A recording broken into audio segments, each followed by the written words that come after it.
Good evening mga kalilista. Ito po yung likod, si Boy Misterio. Pag-usapan po natin ngayon itong pagbabanta ni Robin Padilla. Tungkol po dito sa gulo na mangyayari pag inarrest daw si Kibuloy. Bakit ganun? Di ba? Bakit kailangan nyo manakot? Hindi namin maintindihan bakit kailangan nyo manakot na magkakagulo pag inaresto si Kibuloy. Di ba dapat suportahan nyo yung kapwa senador nyo? Kaso hindi, iba ang nangyayari eh. Sinasalungat nyo at tinatakot nyo yung kapwa senador nyo. Walang iba kundi si Senator Risa Ontiveros.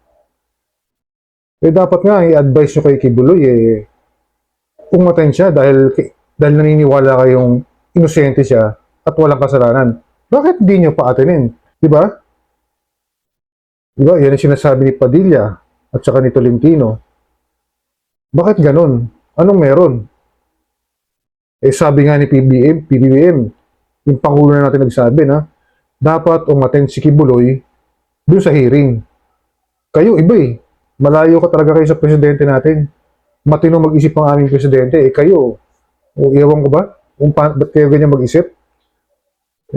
Ito si Robin nabudol mo lang itong loyalista kasi dumikit ka, sumakay ka sa unity team kaya ka nag-number 1 Masusunod na eleksyon, pagka ganyan pa rin ang ugali mo, laglag ka na. Sinasabi ko sa'yo.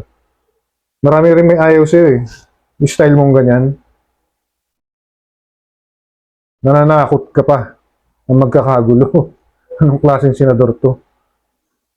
Dapat kung kaibigan kang matalik o kaibigan mong maigi si Kibuloy, dapat paatinin mo ng Senate hearing. Hindi yung ikaw pa parang nag-aabogado ka pa.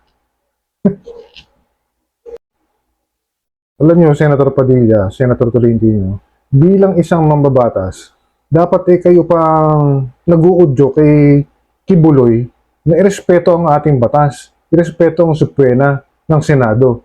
Kaso hindi, iba nangyayari Di ba? Nananakot kayo, tinatakot nyo si Risa, Senator Risa Ontiveros, na magkakagulo. Alam sa totoo lang, mahirap itong ginagawa ni Senator Risa. Kasi sila ang tumitindig dito sa issue na to. Actually, itong issue kay Kibuloy na to, nauna pa yung sa Amerika At nasampa na siya ng kaso doon. Kaso tumakas lang siya. At ngayon, nagtatago siya dito sa Pilipinas. May kaso siya sa FBI. Actually, yung issue kay Kibuloy na to, matagal na issue na to At maraming beses na lumalabas yung ganitong issue tukol kay Kibuloy at saka sa Kingdom of Christ niya. Maraming beses na. Ngayon talagang tinitindigan ni Senator Risa Ontiveros itong issue na to sa kanya. Dahil kinakailangan Dahil marami nagreklamo. Tapos ito ngayon si Tolentino at saka si Senator Padilla, sige ang pananakot na magkaagulo raw. Ano yun?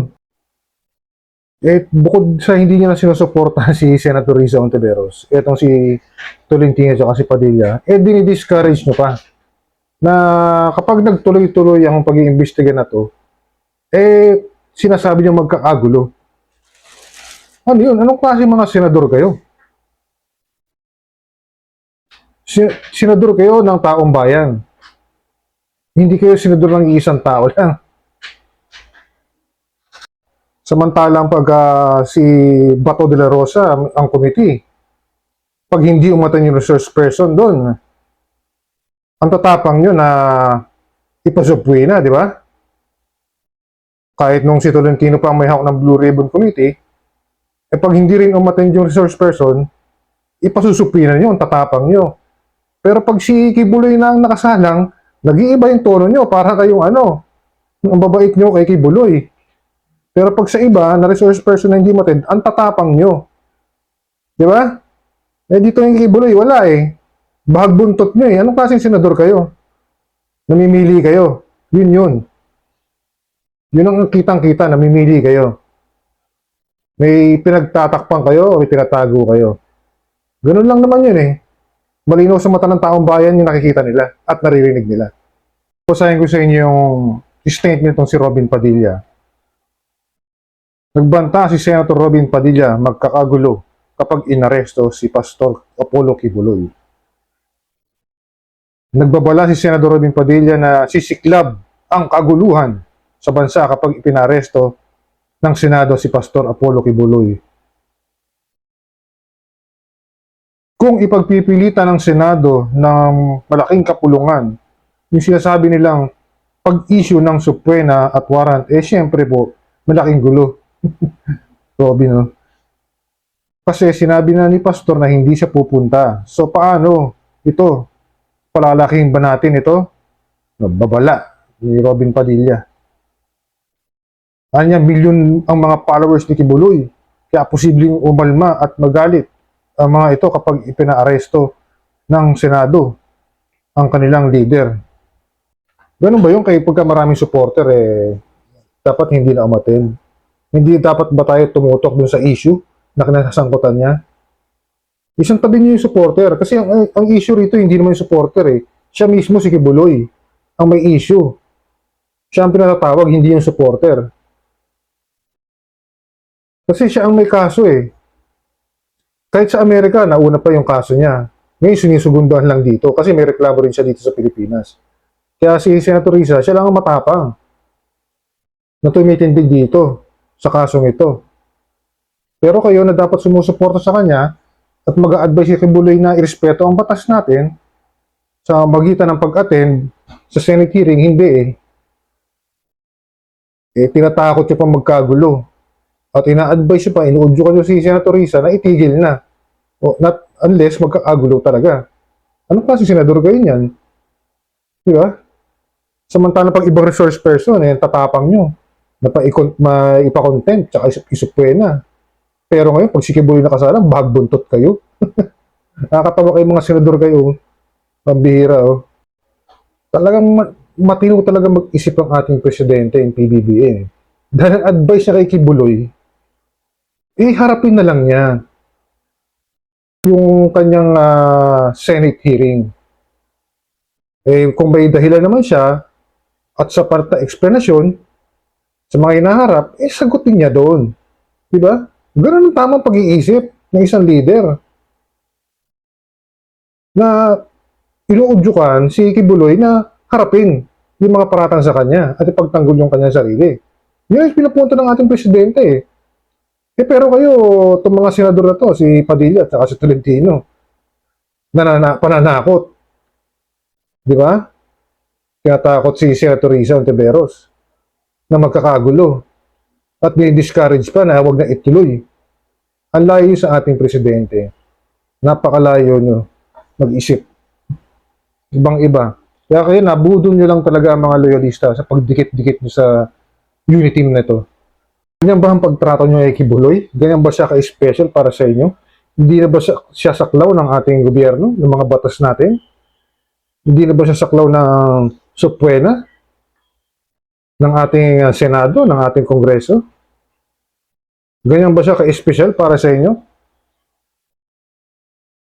Anong klase mga senador kayo? Kung ganyan ang pananaw ninyo dito sa taong to. Ano yung komite ni Senator Risa Ontiveros? Para mo siyang binabiolate against si Kibuloy. Kaya nga binibigyan siya ng pagkakataon si Kibuloy ng paliwanag at sagutin yung mga akusasyon sa kanya sa Senate hearing. Binibigyan siya ng pagkakataon. Siya lang ang magmamatigas na ayaw niyang umattend. Bakit? Di ba? Binigyan ng pagkakataon niya ng mga nagreklamo na magsalita. Inimbitahan si Kibuloy para idepensa niya ang kanyang sarili. Buti pa yung presidente namin matapang buwang loob. 'Di ba? Walang tinitigan. No man is above the law sa kanya. Umattend ka. Sagutin mo 'yan. Yung mga akusasyon sa kanya. Ito, pakinggan po natin yung video ni PBBM. My advice for him is to just face the questioning in the House and in the Senate. Marinig natin ang kanyang side para malaman natin kung ano ba talagang nangyayari dito. We're trying to be fair here and allowing him an opportunity and fora to make his case. So, I think he should take advantage of it. Walang may gusto mag-assassinate sa kanya. Bakit siya i-assassinate? Wala namang yun. Why will anyone want to do that? So, maliwanag, mga kaloyalista, simpleng-simple sinabi ng ating Pangulo. Harapin mo, wala ka namang kasalanan, wala kang tinatago, at may sapat na dahilan. Di ba? Yan ang tamang proseso. Yung tamang sagot, ganyan. Hindi yung katulad sa mga senador na to. Di ba? Pananakot, mali yan. Hindi tama yan, sinasabi sa inyo. Tandaan nyo lang itong pangalan ng dalawang to, mga senador na nananakot at kumakampi kay Kibuloy. So hanggang dito na lang po mga kalista. Ito po yung lingkod, si Boy Misterio. Please like and share my video and please subscribe to my channel.